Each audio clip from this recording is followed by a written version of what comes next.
Hi guys, welcome to VIS of skill house.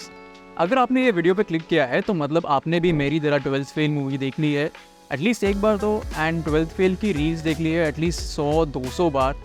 बहुत रोए होगे, बहुत इंस्पायर हो गए as a student, as a family man and as a dreamer. पर मैं ना एक और एस्पेक्ट से बहुत ज़्यादा इंस्पायर हो गया हूँ, the film making and the editing. So thoughtful, so impactful, and so much attention to details. Being a creative person myself, I'm very excited to tell you guys about it. So let's quickly get into it.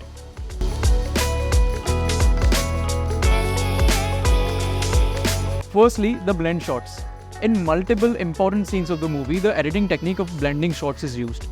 Blending मतलब taking two different footages and placing them on each other but with reduced opacity. So ऐसे लगे जैसे वो literally एक दूसरे में blend हो गए हो। ऐसे शॉट्स से हम मनोज के दिमाग में घुस जाते हैं, हम में एम्पैथी आने लगती है उसके लिए। We personally start feeling what Manoj is going through. First very important scene जहाँ ये देखने मिलता है is when Manoj arrives in Delhi, pure chaos and commotion.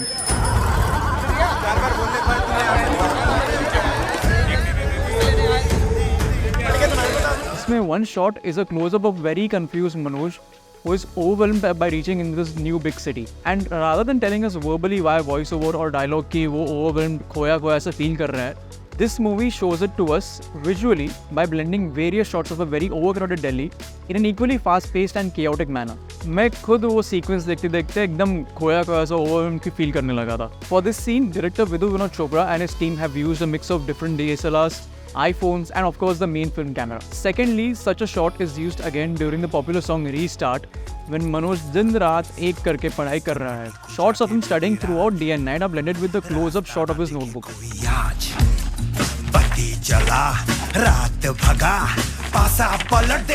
हम वापस उसके दिमाग में घुस जाते हैं and we just see कि he is completely consumed by all the study material again. And one very important scene where blend shot is used is जब भी एक बहुत नर्वस सा मनोज जो इंटरव्यू रूम के बाहर खड़ा है reads the letter given by Shraddha. A mid shot of Manoj is blended with a close-up of the handwritten letter by श्रद्धा. हमें वो लेटर देखता है एंड मनोज के फेस पे रिलीफ दिखाई देता है। हम सब उसके एक्सपीरियंस में इमर्स हो जाते हैं। मैं अपनी सीट के एकदम एज पे बैठा था nervously right at this instance, and when I saw that scene I just had a sigh of relief, sat back with a smile on my face. Cute था, very happy for them. The second really cool effect जो वैसे काफ़ी hidden था but धीरे धीरे it adds up to a very huge impact. It is the use of character specific background music. Initially in the scenes with Manoj, उसके अकेले के या उसके family के साथ we have a traditional Indian background score composed with just a sarod, a flute and a sitar. This reflects him as a person, his traditional background and rooted personality. जब मनोज और श्रद्धा पहली एक दो बार मिलते हैं तभी there is absolutely no background music. Hi, I'm Shraddha. Manoj. पर जब वो सीन आता है वह श्रद्धा sings a song as a dare and clearly Manoj is smitten by her, तब से वो सॉन्ग का ट्यून इन दोनों का बैकग्राउंड स्कोर बन जाता है. The filmmakers have smartly used this melodious tune almost every time with Shraddha. बांसुरी होठों से जो कहे. This tune reflects her soothing and sweet personality. इस वजह से मनोज भी और हम भी एज एन ऑडियंस बह जाते हैं in the sweetness of a character. There are few instances where this tune is not used, वो भी बहुत स्मार्टली किया गया है. जैसे in this scene where Manoj decides not to speak with Shraddha till his prelims. हम कहीं चल के बैठ के बात कर सकते हैं क्या थोड़ी? अपने प्रीलिम्स के बाद मिलूं? लेकिन वो तो 2 महीने के. Either he is denying her presence in his life, वो अपने आप को बहने से रोक रहा है. So we don't hear this tune. But here's my favorite part. जब finally मनोज वो लेटर पढ़ता है वह श्रद्धा asks to marry him. ये बहुत रोमांटिक साउंड करेगा but now they are not two separate personalities. अभी they have officially become one unit, one couple. इसको बैकग्राउंड म्यूजिक में बहुत ब्यूटीफुली दिखाया है where the traditional background score of Manoj, वो सरोद फ्लूट और सितार वाला, merges with the tune of Shraddha, the sweet melodious humming. Literally the music coming together signifies both their personalities coming together. हमारी जो video editing course है on वीआईएस of skill house, उसमें भी some of the chapters have covered this aspect of editing fiction, adding sounds, etc. In chapters में वैसे तो काफ़ी कुछ बातें की है but this aspect of adding character specific music is also highlighted. It makes a huge difference.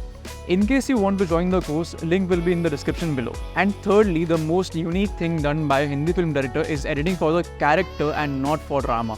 Manoj as a character बहुत ही honest, optimistic और hard working है. वो free की रोटी नहीं खाता. वो honest मेहनत करके अपनी रोटी कमाता है और चाहे उसको छोटे से छोटा भी काम करना पड़े, he is not asking for anyone's sympathy.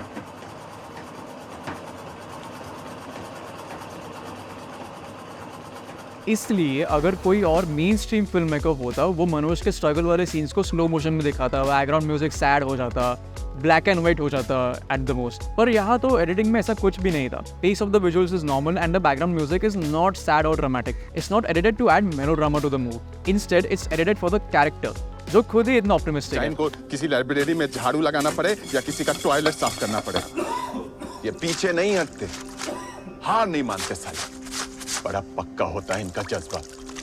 जो अपने हार्डवर्क को छोटा नहीं समझता, जो अपने आप पे सिंपैथी नहीं दिखाता, और इसी वजह से मनोज ने और इस फिल्म में हमारा दिल जीत लिया है. सो यही थी कुछ बातें about the film making and editing details of 12th fail. आपने भी अगर कुछ नोटिस किया हो तो let us know in the comments below, and साथ ही साथ let us know any other movie recommendations that you want us to break down. Bye for now and we will see you in the next video. And हाँ, like share subscribe.